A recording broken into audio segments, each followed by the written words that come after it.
Hello everybody and welcome. Today is a very special day, so before we're moving on with the presentation, today is the Independence Day of Finland, so Finland is 100-year-old, so very special day, very happy to be speaking here on the Independence Day of Finland.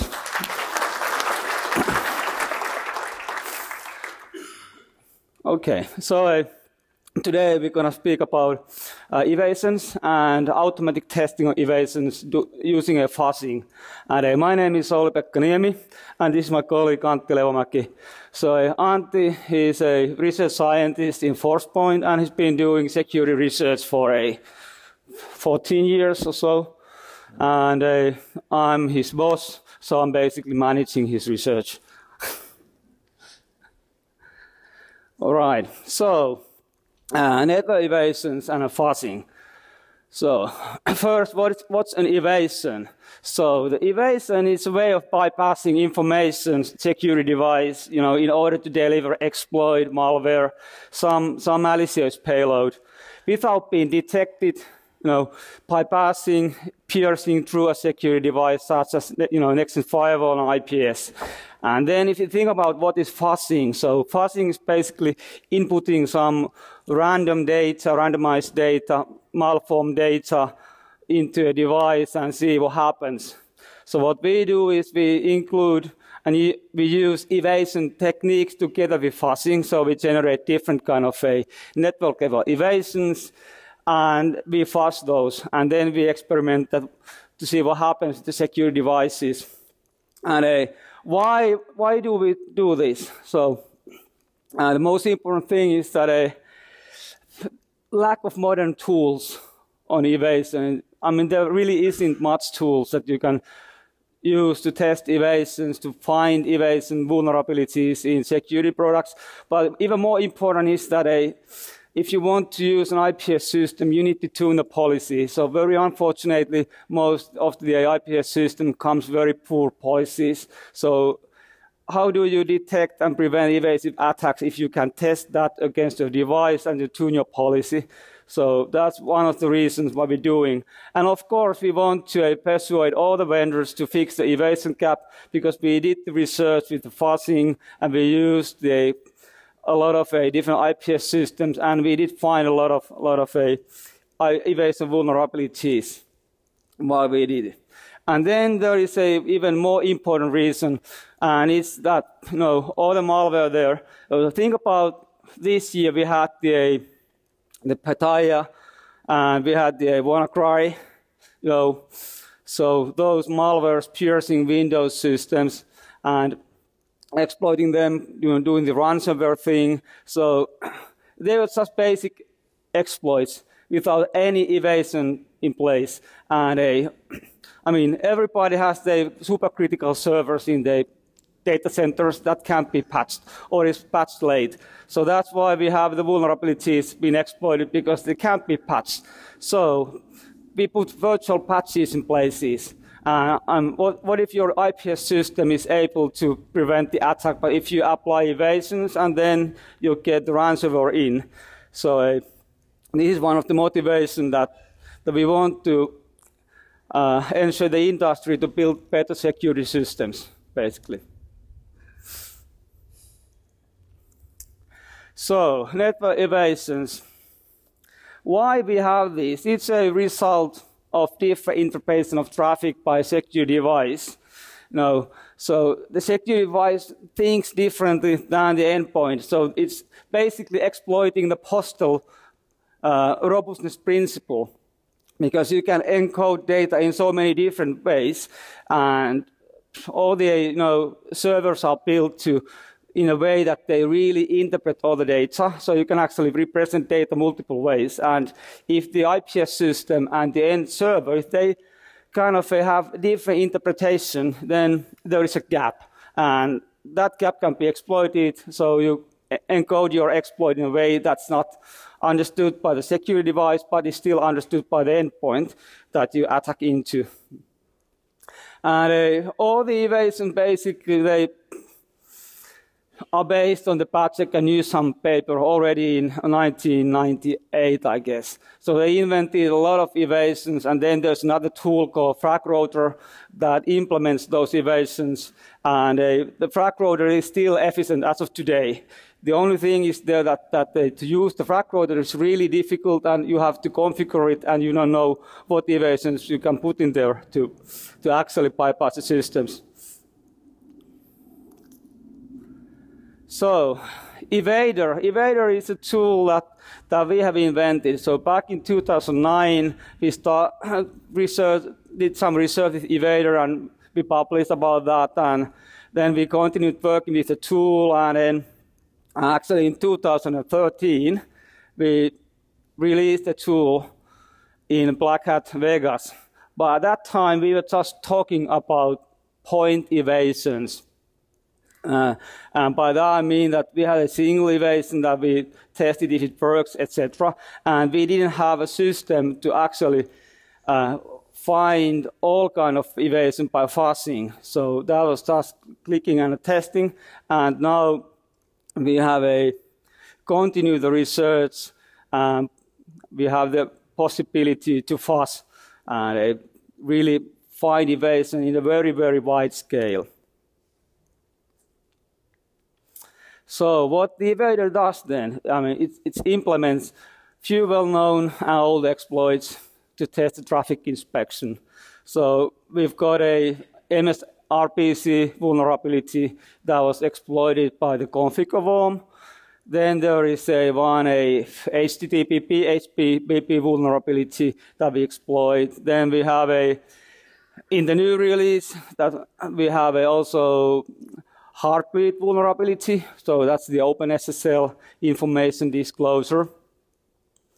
And then the PHP vulnerability that we exploit in HTTP. We have also HTTPS server having the same vulnerable PHP there, and then we can test if a secure device is able to decrypt the traffic, and inside the decrypt it is still doing a feasible analysis on the traffic the same way that it would be on basic HTTP. And we use in the Evader our own TCP/IP stack, and there's a lot of different evasions, and we actually try to calculate how many different evasions you can generate with a tool, and the amount of evasion is astronomical. So there's no way that you can actually test every evasion available or that exists. So how do we test them? First, I mean, we have the attacker. So this would be, the evader, and then we have the security device there, and then we have the target. So first, we verify connectivity. So we test that we have the target system, that we can talk to the target system through the network security device. And then once we know that we can do it, then we check that the target system hasn't been already compromised by a previous run. And then we send exploit, and after sending the exploit, we connect to the backdoor. So then the exploit is successful, it'll open a bind shell, and that we use that to measure if our attack was actually done correctly. So the idea how we then do the fast testing is that and the Evader testing is that we really cannot test all the dynamic combinations. Like the amount of evasions is astronomical, so you just can't click through all of them. So you need to have a test that scales. So we generate random combinations of evasions and test them very wide scale. The other thing is that if we randomize the evasion, so when we apply fuzzing there, we don't really know if the traffic that we create is valid traffic. So it might be that by adding the evasion, we actually break the communication and the exploit wouldn't be successful. So we need to test that too. And that's why we use the real exploit. So if we have the exploit and we put evasion, and if the exploit is able to compromise the remote system, then that means that the traffic was actually valid. And then the other thing is it's really difficult to know what the IPS system is doing. So in order to make the test very simple, we use policies where we terminate on every signature. So we have a fully patched latest versions of IPS devices running, and we just put terminate all policy in. So now we know that when we're sending the exploit with the randomized evasions, that if the exploit is terminated, the connection is terminated, then we know that, okay, that was an IPS device doing something. If it's not terminated, then we can assume that maybe we produced something that was a successful attack with evasion. And to verify that, we need to connect to the bind shell, so connecting to the backdoor that the exploit installs. So that's like one round of execution to understand that if we found a new evasion or not. So to do that, we have another tool we call it the Mong Bath. So basically, the Mong Bath is the fuzzing tool for the evader. So the Mong Bath is just launching the evader again and again and again, and it scales really well. And so a lot of parallel execution, and we just let it run and run. And the Mong Bath, it takes care of all the addressing and validates the test environment. So, and then it will generate the actual evasions by randomizing. So we have a system that we can execute the test runs, and for every test run we know that if the evasion was successful, or if the evasion produced content that wasn't understood by anybody, or if the exploit was actually detected and prevented by the IPS system. So the Mong Bath is then recording, of course, all the successful attacks, and this is really important because when it finds something, you'll get full PCAP that you can replay, but you also get like a full command line that was used to generate the attack and the evasion. So you can actually replay that exact command again. And so you'll get all the evidence there that is needed, for example, if you're tuning your IPS policy, or if you would be a security vendor and you would be improving your product. So we were supposed to give a demo, but there has been some slight things happening. So Antti, do we have a... No. Okay. Hopefully we'll have the demo at a later time. So we'll move to the results, and I have actually a video, so we'll see how it goes on the video. But so if you look on the results, we had tested 6 different vendors with the evasions. There is an interesting... Okay, thank you. So we tested 6 different vendors with the evasions and with the fuzzing. So each test run consists of 10 minutes of fuzzing the traffic. And we tested with the HTTP, with the HTTPS, using the configure and using the heartbleed. And like we can see on the results, there's one vendor, when we were testing the HTTPS, so we had the PHPP vulnerability inside HTTPS server, so connecting TLS, and the device was configured so that it was decrypting the TLS. And we were executing this testing, and the device crashed. So we don't know actually how well it was protecting, but I mean, the device took the bullet, and in that sense, the end system was protected because the traffic was stopped, basically. So then the same device was actually really good on the heartbleed. So that's the TLS OpenSSL info disclosure vulnerability. So it was doing its job. We couldn't, get any info leaking with that attack. So that was good. Then there are some other vendors we can see that are doing quite really poor results. So for example, the vendor 3 was really bad on the HTTPS. And I mean, we were using the same exploit on HTTP and HTTPS, and the amount of evasions, a successful attack was like 4 times more. So that means that when it was doing the decrypting, it was doing less analytics on the attack. So a very interesting result. Some other results that we have there is that the configure worm, I mean, it was exploiting an MSRPC server service vulnerability. So almost all the devices actually had evasion issues with the MSRPC. So that means that if you find an evasion issue at that level, you can use the same evasion, for example, with the Eternal Blue attack that the WannaCry was using. So what this means is that even if you had virtual patch in place to protect your vulnerable assets, you could still very likely exploit through the IPS systems and compromise. So the virtual patching is not working if there are evasions. And only one vendor was able to last 10 minutes of fuzzing successfully without allowing any of the attacks through. So we have these results. We have written a white paper that's available on the Black Hat website. So that can be downloaded there. So Antti, when you were running some of the stuff, so I guess that the not allowed means that the NAB here, it means that that there wasn't any functionality to do the decrypting right. So that's why we couldn't do that. Yeah, not available SSL inspection. What about the vendor 5? I mean, that was doing a pretty bad job, I guess.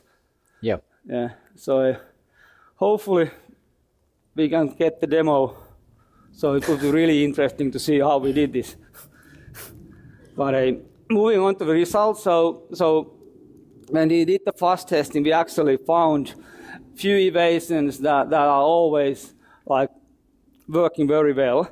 So if we look there, and there's a like P.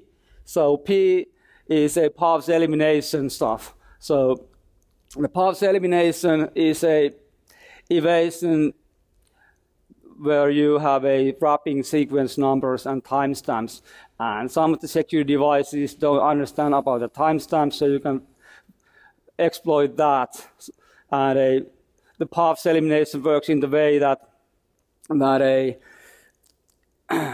each packet contains, of course, the sequence numbers, but also there is a timestamp. So basically, if you send a non-malicious packet, that won't compromise remote system, so there is no exploit. And you put invalid timestamp there. Many of the IPS systems look on the packet and pass it, but then it goes to the end device, it's looking the packet and looking the timestamp, and the timestamp is wrong, so it's dropping that packet. So then we send another packet using the exact same sequence numbering, but this time the exploit is in the packet. And we had the correct timestamp in place as well. So what then happens is that the IPS system probably looks at, okay, it's a resend. I've seen this packet already before because the sequence numbers are same. And then it passes along. And then it goes to the end system and looks, okay, sequence number, all good. And then it looks on the timestamp, and that's good also. So what happens is that the target system is exploited. So that's the path elimination stuff. Then we found a lot of evasions also on the HTTP. Do you want to remember was any particular evasion on the HTTP layer that was most common? In HTTP? Yeah. I guess replacing the get with some random word, which works with Apache and PHP very well. Yeah. And then we had also some TCP level evasion stuff that we used. So that's probably some TCP segmentation stuff in auditing the path elimination. And then we had the TCP chaff. So that's basically adding some extra content. Yeah. So then when we started doing this testing, so there was a lots of challenges that we faced during the testing. So one of the things was that our tool was blocked. So basically, we used dead beef as the MAC address. So when we first released the Evader, so we observed the vendors, like we released it 2013, so the vendors started to maybe add some detection for the tool instead of fixing the evasion stuff. So the dead beef was one of those. So what we did, we changed the MAC address. So now it's always randomized. And then a user agent, we had a default user agent. So instead of trying to understand the exploit, they're looking for the user agent. Then we had in our TCP IP implementation, we had a bug, basically. So we always had a TCP SYN window scaling set to 0 on SYN. So we observed that all the SYNs were actually being dropped. So then we kind of added operating system spoofing so that now the Evader can spoof and looks like the traffic is coming from a Linux or coming from a Windows, so you can configure that. So that's our operating system spoof. And then what else we did? So yeah, the shell banner. So we have the backdoor installed, and the backdoor is actually just launching basic shell. So in case of Windows, you will see the Windows command prompt. So many of the devices actually trying to detect that and prevent us to measure if our attack was successful and prevents this, after the fact, so post-exploitation phase preventing. So we have added different mechanisms to actually identify if the remote system is compromised. And then we also noticed that some of the vendors start to do very aggressive high port blocking. So when we tried to test the evasions, we noticed that we couldn't send traffic through high ports. So then we had to modify so that we started using inline shellcode. So we used the same connection to run the shellcode and run the shell that we actually sent the exploit. So when the connection is the same, and if we had the exploit working, so then also the post-compromise is working. So that's another. And then what is really difficult is that some of the devices start to do really aggressive blacklisting when you kind of configure all the blocking stuff. So we noticed that one vendor was actually blacklisting like the IP address of Evader or the subnet of Evader. So now with Mong Bath testing, when we do the fuzzing stuff, we always do first a legitimate traffic to test that the IP address that we are using is intact and actually can talk to the server. So that's also very important. And we had some key findings. So a very rapid discovery of working evasions, and it's very difficult to tune the security policies to be evasion proof. So when we take the IPS devices and we install and we see that, okay, the evasion is working, and we add some cryptic situation like prevent TCP this or that. So there's a lot of protocol anomaly, protocol violation situations, and we try to enable those to get into the situation that the attacks are blocked, but the non-malicious traffic is not blocked. So it's very difficult to tune the devices. And then we also discovered that the low-layer TCP evasion, like the PUFs elimination, if you find a working PUFs elimination evasion, you can actually use that on any TCP connection. So basically, we found a PUFs elimination evasion using HTTP attack, and we can deploy the same evasion on the MSRPC attack over SMB. So the TCP level evasions are really powerful, like universal keys. You can, the worst vulnerability that we find is that you can basically run whatever TCP through a security device and not being detected at all. And also, very important thing is that if you find one evasion, that's all you need. So we had vendors that when we tested that only one or two evasion actually was bypassing the device and everything else was blocked. But if you're a hacker and you know that one evasion, you don't need anything else. You just have that one evasion, you deploy that to your attack, and you win. So it's not a number game. So anything else than 0 is a really bad result, basically. And availability, so we have in our web page, in forcepoint.com, there is Evader. So if you go there, there is a videos of the Evader, and the Evader tool will be available there for download. So we are not selling the Evader tool or any of that. It's available for everybody to use. So it's not a commercial tool. And the earlier release that we had in Black Hat 2013, that's available still on the Black Hat website. And on the Black Hat website is also all the research that we done for this year. But the actual Evader tool that we did for the research is or will be available from the forcepoint.com website. And next I'll show some videos, because it seems that we have a connectivity issue.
Okay, seems that with videos we go.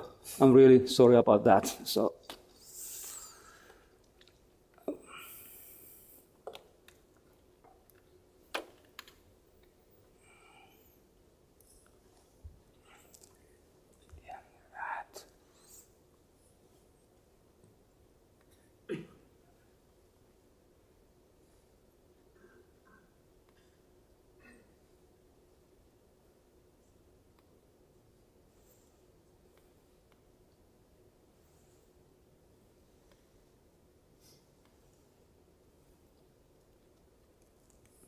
All right, so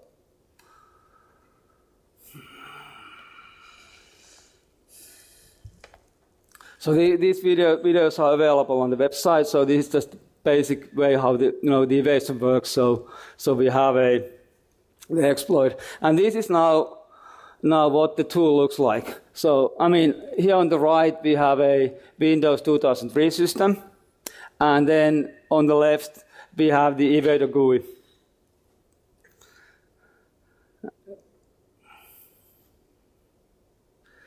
And then in the middle, we have different vendors that we can select in our test environment. So we have a couple of different vendor devices running with the latest, software, latest patches, and the policies are all set to terminate on any attack.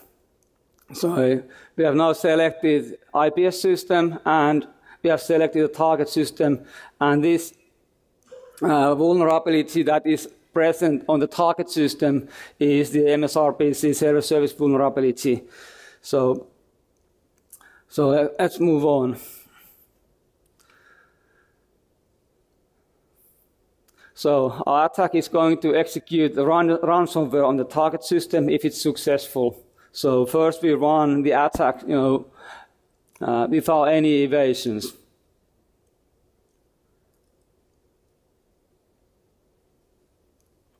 So as we can see, the attack is not successful and our tool is saying that it failed. So this is a single run of evader. And we can then go and verify from the logs that the attack was blocked. So we'll see there an event saying that a critical attack happened, but that has been blocked, so all good.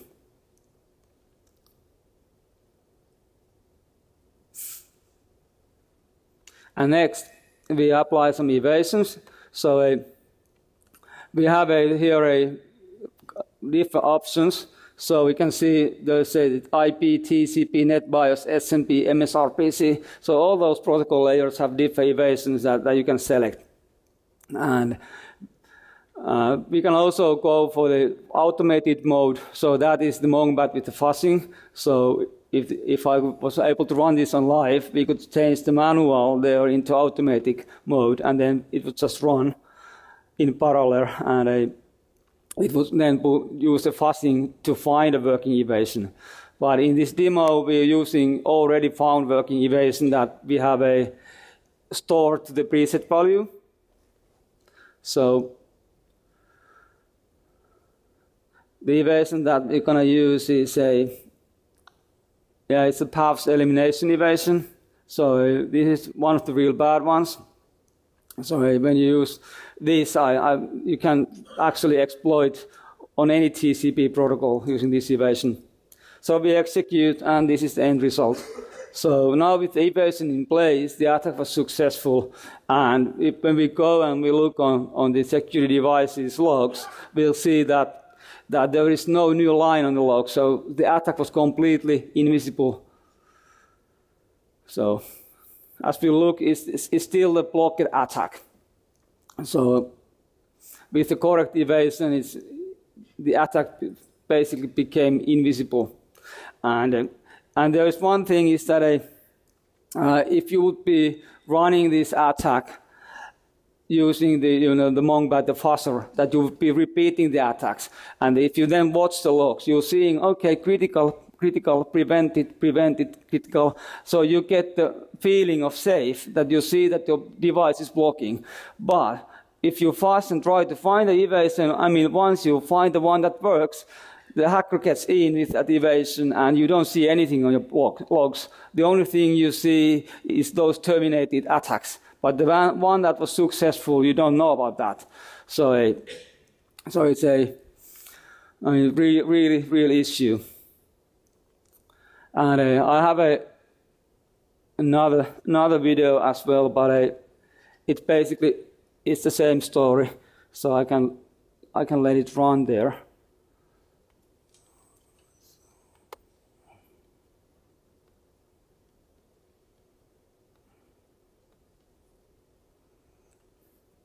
So it's the same thing happening all over again. And while it runs there, I guess our VPN stuff is still... Yep. Yeah, okay, so no live demo. So I think that we can move to the QA part then. So, really, if you have questions, yes? Sorry, you mentioned devices a number of times. You were testing IPS or IPS devices. So was your testing limited to inline devices, or are you looking at host-based devices? Okay, so the question is that if our testing was inline devices. Yes, we only did the inline devices, so IPS and a next-gen firewalls with inspection capabilities. So only inline and no host-based tests done.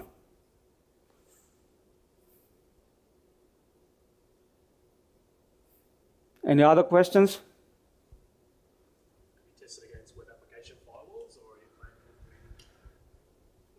Well, we haven't tested on web application firewalls, but the basic technique that we have there could be really easily deployed on that one too, but we haven't done any testing on that. So the question was that if the tool can be applied with a web application firewalls, and not right now.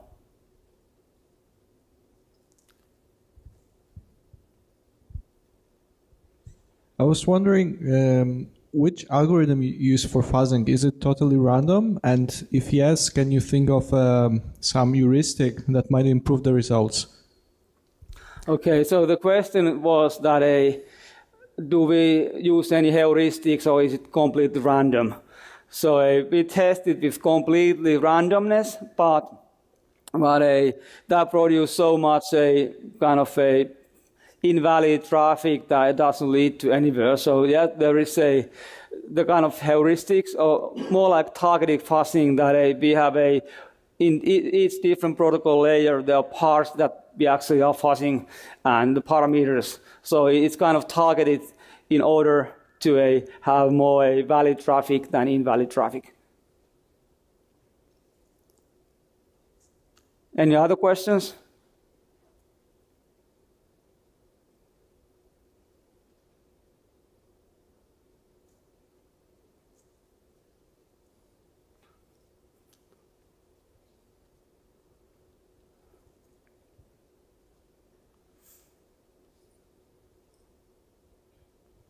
I'm wondering, while doing the fuzzing, does the output TCP format subscribe to like the formal standards? Is it still valid?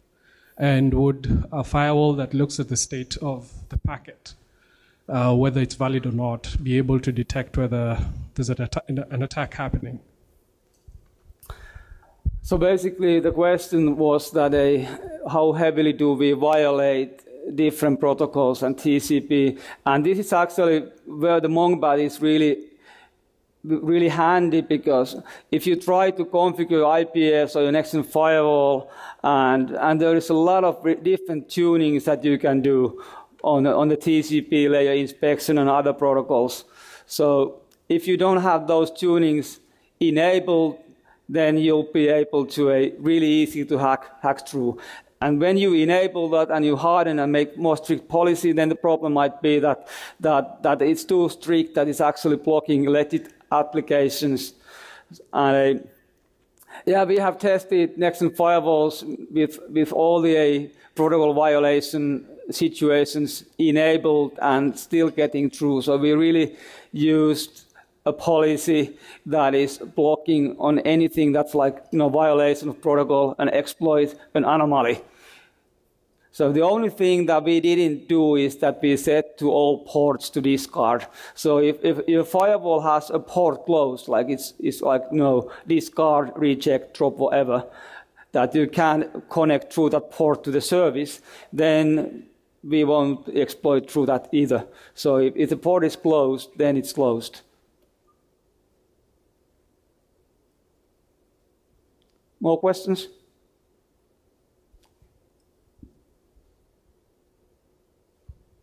Can you disclose the name of the vendor you assessed? Because there was a table at the beginning of your presentation, but it was kind of anonymized.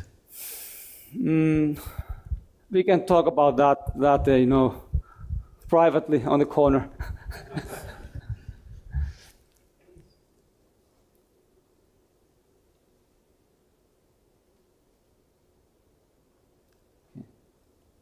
Any other questions?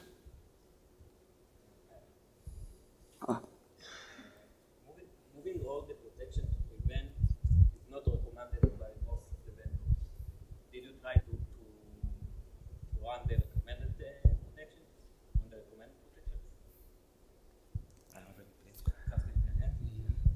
So can you repeat the question? I mean, really. Moving all the protections to prevent what you did is not recommended by most of the vendors. Did you try to run over the recommended protections? Well, we tried, with recommended policies, but if you get any, IPS next-gen firewall, the default of recommended policies are part of one vendor in the test. All the others like really easy to get through. So we tried the recommended one, but what we really did is that we hardened the policy so that it tries to drop everything always. And we have distributed the tool to other vendors, so we know that, because it's been already published previously. And so all the other vendors probably had a tool and they've been using it, and like we found that many of the vendors actually more like trying to block the tool than preventing the evasions. So that was the one slide, like we had a default user agent and a default TCP SYN packet and all that. So that's been happening. But it's really sad that most of the evasions, not most, but many evasions still work. So we talk about the evasions in Vegas 2013, and we tested the same, and are still working evasions. So now what we did is the scaling with the Mong Bath and the fuzzing that allows you to rapidly find the evasion vulnerabilities. And it's more like not just point clicking and making the configuration. So we automated that, so it's simpler to find what is the working evasion, and then it's simpler to fix it as well. Does that mean that most of these evasions are due to bad or malconfigurations? So are the evasions working due to bad or malconfigurations? The security systems, they try to prevent everything, the IPS system, everything that is malformed. So that's basic functionality. And yes, when we do the evasions, it can be that the traffic is not according to some RFC, so it might be a little off the standard, but the postal principle of robustness is really well used in networks, devices, and endpoints. So they try to understand everything. So there are so many different ways, like allowed, non-allowed, illegal, according standards or not according standards, that the endpoint still understands. So you send the traffic, and if the security device have different understanding on the traffic than the endpoint device, then there's a gap. So you can exploit that gap, and then that's an evasion, basically. I'm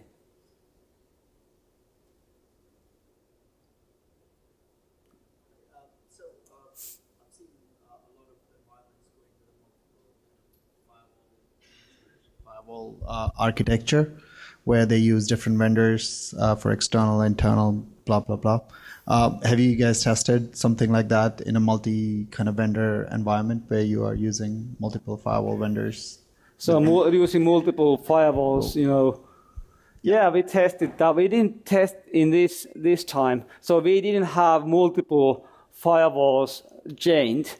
Back in 2013, we actually did that, and I think we had 4 different devices that we were able to bypass them all. But there was one slide with the different types of evasions, and one of the evasions was the pass elimination evasion that is working very efficiently in many vendors. And I think that there was like 4 tested vendors that had the pass elimination evasion. So probably you could, put all those 4 devices in line, and you could still run the evasive attack through the whole stack.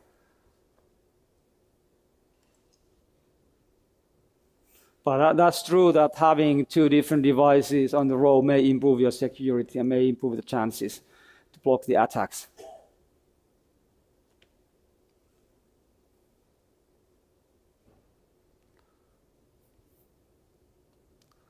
All right, any other questions?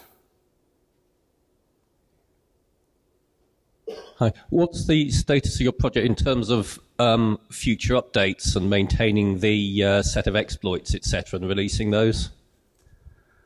Well, we haven't really planned on doing any new exploits there. So the new evasions, yes, but the exploit is way to measure, the evasion. So it's not that we would like to create the world's best pen testing tool or start to integrate stuff with like Metasploit.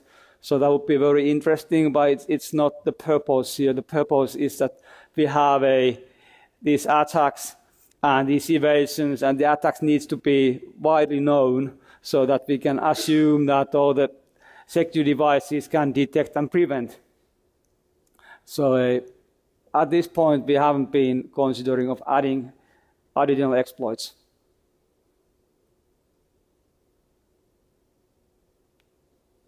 Any other questions?